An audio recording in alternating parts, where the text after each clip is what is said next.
Welcome to the Careers in Music podcast. My name is Caleb J. Murphy.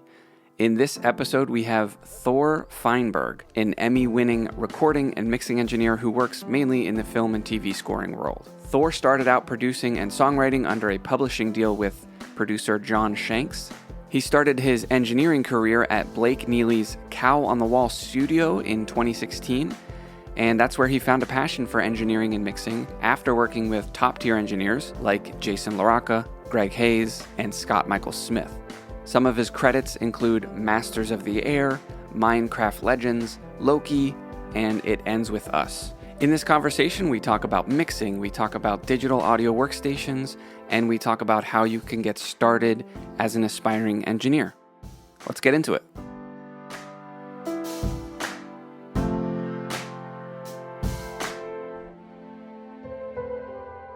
You recently won an Emmy. Yeah. For Masters of the Air. Yeah, that's correct. And I'm wondering if you had what was the biggest lesson you learned working on that project? Oh man, I learned a lot. Well, we recorded in Nashville, and it was my first time going out of state to go record something personally. I'd been there as an assistant before, assistant to the composer, and I've been other places, but it's my first time kind of dealing with another city's way of working. And from that, I just learned how to, because we work with people, whether it's the musicians, other people at the studio. And there I kind of learned how to adapt to their way of doing things. And if I wasn't used to their setup or their timing of the setup, it was just being calm and communicating with them, being like, hey, can we get this done? Can we get that done? Can we make sure this is done before tomorrow and when we record? Mm-hmm. So how is Nashville different than Los Angeles? Just the stages and recording, like here, you send them a setup and you show up and it's pretty much ready. And then you just kind of adjust the microphones to the height you want or the angles. The seating arrangement's all set up already. They'll even if I send one to them, they'll send a nicer one back on some software, things like that. And it's not to say Nashville's not doing anything right. They're great there. But it's just a little different, So it's kind of, you go there and most of the mics and chairs are out and then you kind of do it yourself situation. So that was different. It kind of threw me off at first and I was like, all right, let's get down and do this. So, and I had a lot of fun there. The team was great and sounded good. It was fun. Awesome. So when it comes to recording and mixing, what's something we don't pay enough attention to? Something that the basic tutorials miss? Staying out of the way sometimes, I would say. There are definitely times where I'd be mixing and I was trying to do too much, maybe. And whether it was myself listening back just on a second pass or third pass or fourth pass, or the composer coming in and listening to my mixes. Composer is Blake Neely on that one. Yeah, sometimes you feel like you have to be mixing, but with orchestra, if they played it well, you have to go in and adjust spot mic to get more out of this if they balanced in the room, or adding some plugin to make it sound like super big, especially if you're just listening consistently, like listen to the same piece 10 times in a row. You might be like, oh, it's sounding a little weak. I need to make it bigger. And so you'll do something to make it sound big, but then you listen back and you're like, oh, I've kind of taken away from it now because I've done too much. Or it might just be in a little section overall, So yeah, I think a big thing that all the tutorials are, I wouldn't say all of them, I don't watch all of them, but a lot of them are saying like, do this, do that, like put this on your mix bus, do that, like, but sometimes it's like, hey, take a step back. Does this need that plugin that you just bought on it? Knowing when to stay out of the way. Yeah. Yeah. And I'm guessing a lot of that is helped with the mic setup and the room and doing that properly? Yeah. Yeah. I mean, for a recording session, like I'm really big on the setup. Like I always want to get there with as much time as possible to make sure all the mics are in the right place that I want. Sometimes I'll measure them out. Sometimes it's just eyeing it and knowing what I want. And I usually throw up a few mics just to, whether it's a mic I'm trying or just a different mic technique, I'll add something on a lot of sessions actually, just to experiment, just something I've read about and on AES or something like that. Mm. But yeah, the setup is big for me because I don't, one, I don't want to be in a session and be like, oh, why am I suddenly hearing this noise? Like I try and find that before and figure out, is it a tie line that's causing it? Is it just the mic itself? Is it bad tube? Which happens pretty often. Like you have an orchestral session, like upwards of 30, 40 mics. It's you want to have enough time to check all of those, make sure everything's sounding good. I've been in a session where I had two ribbon mics just kind of as like a left right in front of the conductor, and we'd gone through it, and I noticed that even though they're a matched pair, one of them was like 20 dB lower. And if we had missed that in the setup where we're just popping the mics and checking the levels, when I go to mix, the balance would be off on those mics. There'd be a 20 dB difference on the cellos. So yeah, the setup is huge. Just making sure everything's sounding right, levels are good, and then placement's important. And there's kind of a general setup that people do, and then everyone has their own little mic setup or something special. But yeah, you have the right mics up, you have enough coverage, you have a lot of good mics up, and then the players, I mean, a lot of the players I work with are fantastic and they're going to balance to each other, and you just want to capture it evenly and with quality mics, and then what's going to come back is great. And then you just enhance. Yeah. Then it's less work for you in the mixing process too, right?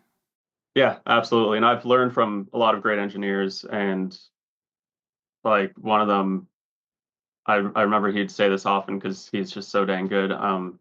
Greg Hayes, we'd be recording and then like be hearing great music come through these speakers and the microphones, and he'd be like, wow, this just mixes itself, doesn't it? And I mean, that's the players, but it's also his great technique. So That's great. So when it comes to aspiring engineers, what's a good way they can start and develop their skills? yeah, so I guess I could talk about my story because it's always different, but I feel like my story, the more I read books about like Glenn Johns or Al Schmidt, great engineers, legendary guys, I feel like my story in ways is similar, and it's just get into a studio, try and get into a place that's recording a lot, but also has people you can learn from. I kind of started here, and there wasn't a full-time engineer because the studio I work at is a composer studio, but there were engineers coming through here that I would learn a lot from. And so you want to be there, just learn, just sit there and absorb, take notes of what they're doing, whether it's something you like or don't like. If they have one session that, let's say it's a quartet and they have one mic set up, and then take notes on that, then the next time they might do something different just because they want to experiment or they heard something they didn't like in that room, and take notes on that next one and be like, oh, maybe I like the XY setup instead of the OR TIFF, and then a space pair and wides or something, like, because through that you could use pros and cons and just kind of say like, I like these things, I like these things. And then when you're there enough and you're, hopefully the studio gives you time to, or you have free time or you stay there late just to learn the room. And when your opportunity comes where an engineer is not available or the owner likes you and says, hey, why don't you take this session today? And you have that moment, you kind of have a wealth of knowledge and something you could refer to and be like, okay, I'm going to do this setup and I know it's going to sound good. It takes away some of the fear and anxiety of it because you at least know what it sounds like rather than just referring to a book or a YouTube video that says like, always record a quartet like this. Mm. So just kind of doing it, just getting in there and doing it.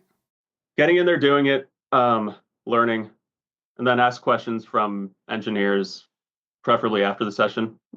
Um, when there's always a right time to ask the question, and there's always a wrong time to ask questions, but most guys want to share their knowledge, you know. It's it's only helpful to teach people things because then if they're assisting you, they'll set up better for you and things like that. So Right. So did you start as an assistant engineer or a runner or?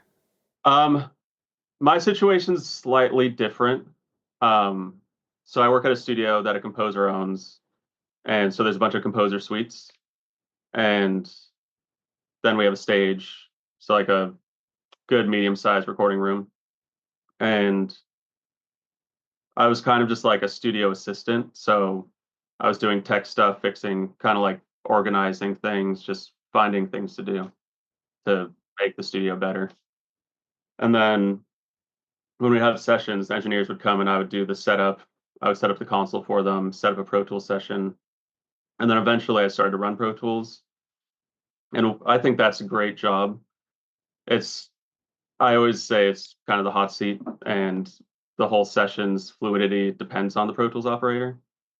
And it's tough because you're trying to listen to everything, because conductor or someone in the room might be like, hey, we need this and this, comp that, comp this, while someone else is saying like, hey, can we listen to this section? So you're kind of being told lots of things, but you have to keep things moving. Um, and but through running Pro Tools, I would go to big stages and I'd see mic setups of engineers and see their stage layouts. Sometimes see some funky stage layouts that I stole ideas from, and you get to be in the room with other engineers and learn more. And because it at least the Pro Tools off in the scoring world, like you get taken to other studios, so you're just able to. I was able to see more through doing it and learn form engineering chops. But I mean, there's some. I wouldn't say I'm an amazing Pro Tools operator. There's some guys out there that are doing some crazy stuff in there, but I was pretty fast and good, so I was getting called to do it, and it helped with my mixing too. You just get better Pro Tools. So Well, and also that takes me into, I wanted to ask you about if there's a trick or some kind of method you use in your DAW that makes your life easier. SoundFlow. SoundFlow is like Keyboard Maestro. It's like a scripting software, and so you can use it for shortcuts or scripts. I've had people make scripts for me, or I just kind of go online and learn my own stuff. But I mean, knowing JavaScript is super helpful. I'm starting to learn it now. I've been getting by with being able to make stuff by scrapping stuff online, like many coders do. Like maybe I could use ChatGPT to make it, but um, essentially to do five keystrokes or name a bunch of stems, I just press one button and it will do it for me. Wow. So yeah, SoundFlow is definitely worth checking out. It's more integrated with Pro Tools. It uses JavaScript, and I think it has its own language that allows it to speak with Pro Tools. I think it has some like behind the scenes coding in it. And Keyboard Master is another one, but it's less integrated with Pro Tools, but it's also great. So it's kind of like shortcuts, but better. It's shortcuts, but easier to make. Like you might think of something like, oh, I want to be able to have a shortcut that searches audio suite. And I know recently Avid added a like a kind of a keyboard shortcut function in Pro Tools that you could edit, but let's ignore that for now. I don't use it. So in SoundFlow, you could just search audio suite, and then there's already a script made for you there. So a lot of things already made, and then like Andrew Sheps and a lot of great engineers and editors and stuff have their own stuff that they've made that you could either purchase or download for free. So I found quite a few things where I'm like, oh, I wish I could do this. And like one recently was move a move a set of tracks, selected tracks to a folder, and then route it to that folder, like a previously made folder. So I have in my template like a synths folder, and so I could select a bunch of tracks. I hit Control X, and then they all move into that folder, and then send to the input of that folder. And just things like that, that one, they're fun. It's cool, especially if you make one, it's like it's rewarding. But for myself, it's super helpful because there's some things that over time might be like 5 hours of work that I end up doing over the course of a project in 5 minutes. Saves time. I'm like pulling up my phone while it's running and checking emails or something. So yeah, I think, and also for like people looking to be more valuable, which I think is important as an assistant, is like what makes you better than that other person? Why, like, how can I be more useful? Because I mean, there's many things like being on time is important, or being early actually, and then setting up the mics properly based on the setup and everything. But most people can do that. What makes it different? And like for a mix assistant, if I'm like, oh hey, I really want this script, but I can't figure out how to do it, or I don't have time. If the assistant's like, oh dude, I can figure that out, then that's insanely valuable. So Yeah. JavaScript. Hey, just going to interrupt real quick to say that if you want to learn how to start your career in the music industry with guidance from experts who are doing what you want to do, make sure you check out careersinmusic.com. Okay, back to the conversation. So, you mentioned ChatGPT, and I wanted to ask you about artificial intelligence and how you think that is going to or is already affecting recording and mixing engineers, good or bad. Um, for recording engineers, I haven't seen anything yet that affects a recording engineer because it's you can't have an AI software set up microphones and check the lines and all that. But for mixing, I mean, so far I've found it extremely useful. Um, and maybe I'm confusing AI sometimes with just some algorithm or whatnot, but I think that's all similar. Um, but I've been using like Sound Radix's auto align post and or auto align 2 and auto align post. And those are kind of like auto align post is I think they made it for like dialogue where you have a boom mic and a lav mic, and often they're out of phase and misaligned. So it just kind of scoots them together and does some time of arrival stuff to make everything in phase. But I use that with if there's it's better if it's like a single mic, but also if there's multiple mics on a whole setup. But most recently, I had a solo violinist doing some pitch stuff that was near impossible, but it was really, really good and close to what was on the grid. And instead of like going through and chopping up each one, I just took the quantized MIDI audio and I use AutoLine Post to quantize it to that. And I mean, during the remote recording days over COVID, where I mean, I was editing stuff like crazy, and I found some tools that did it, but oftentimes I was doing it by hand until I found those tools. It would take me, I mean, if it's a 100 bar key, it would take me at least 40 minutes with checking, and there's all the mics, like if there's 10 of them, that it's all remote recording. So like one person's here, one person's a little later, one person's a little earlier. Getting each of those in line for each note is tough. So things like that. I mean, is RX AI? I feel like it is kind of. I don't know. I was just looking at that plugin today, actually. The lines are very blurry between like, does this plugin use AI or is it just really good? It's got to in some ways. I would go ahead and say it is because it's not like I'm going and even though I fine-tuned some controls in it, like if I have a guitar with noise and I use guitar denoise or spectral denoise, I feed it a little bit of the noise. It learns it somehow, which must be some AI. And then I just hit play and that noise is gone and the guitar sounds good with some fine tuning. Or a really cool one is Accentizes Chameleon, which is a AI convolution reverb. So what I'll do with that is I'll feed it an audio file, whether it's like let's say it's a the end of a recording tail at like Abbey Road or something, and I'll feed it that audio, and then I'll make a convolution reverb that sounds like Abbey Road. So I haven't done that yet. I should try it. I just thought of that one because Abbey Road has a great tail in the room. Um, so let's say I recorded something at Abbey Road, and then I had someone do remote recording solo at home. I could get that solo to sound in the room with this AI convolution reverb. That's cool.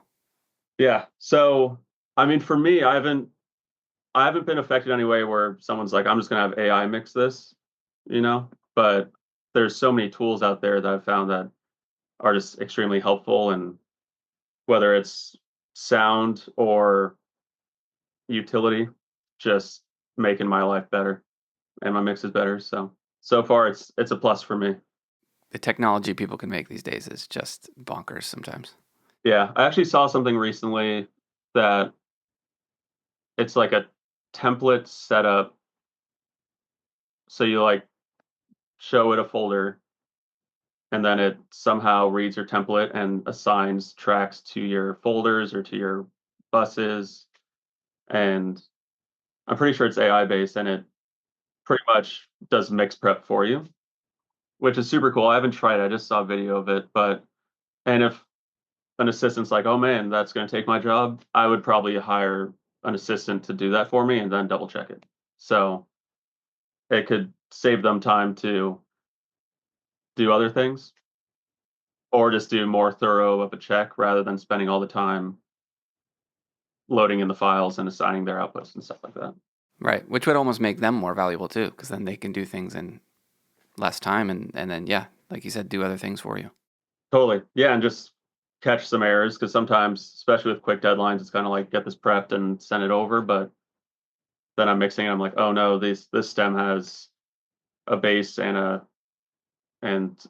strings in it or something, and I need those split out. So there'll be more time to do more of the fun stuff rather than just the like prep side of things.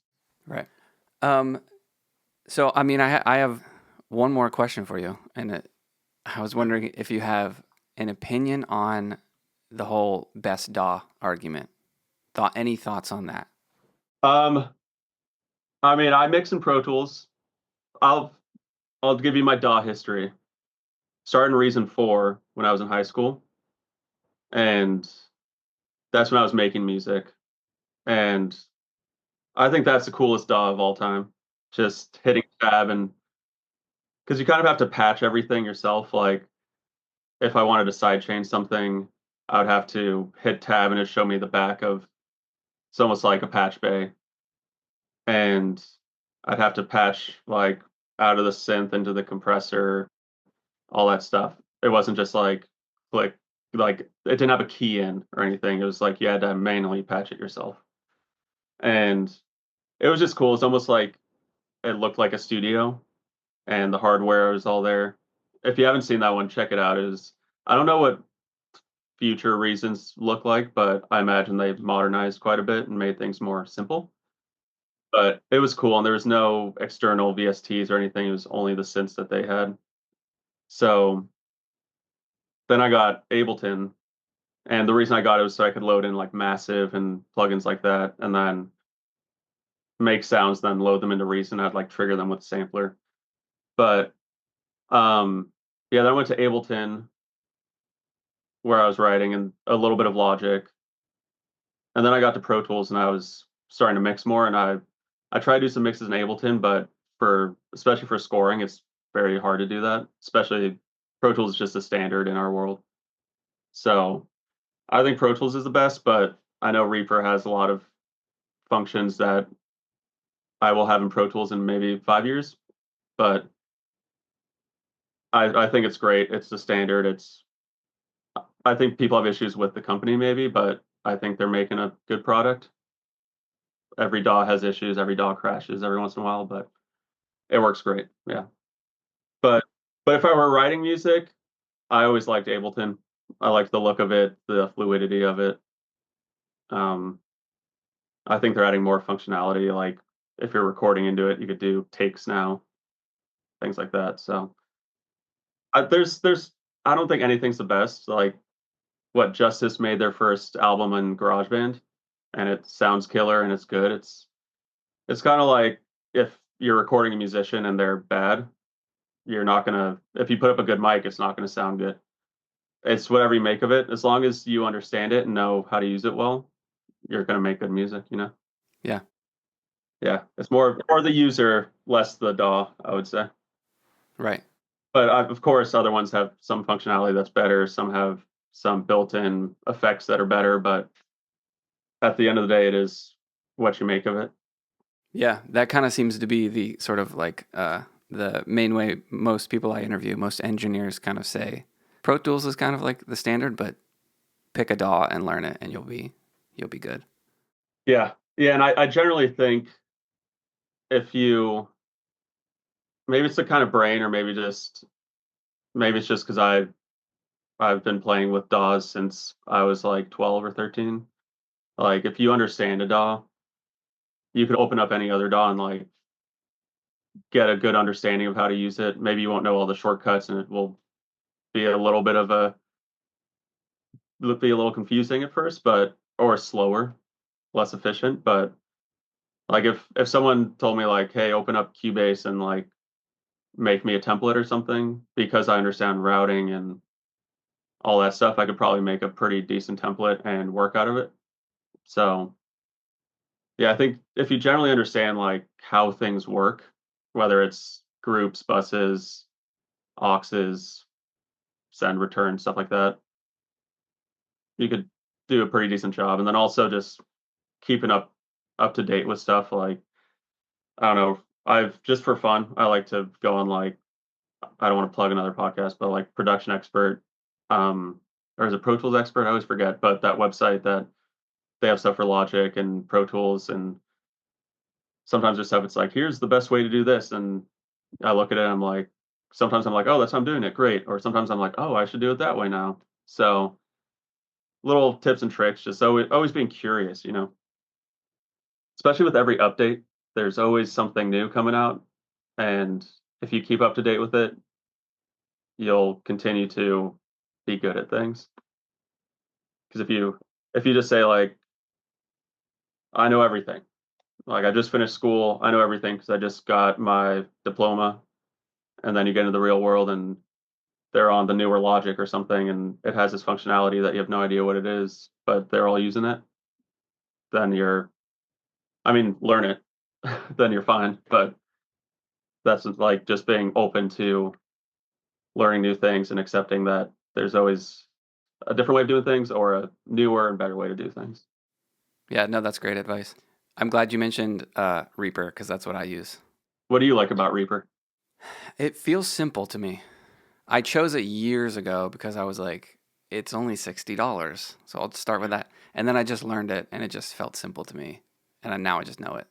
Yeah, and that's how it should kind of feel, right? It's like you don't want to be working in something that feels clunky or hard to do. Something should all be fluid. Right. Yeah.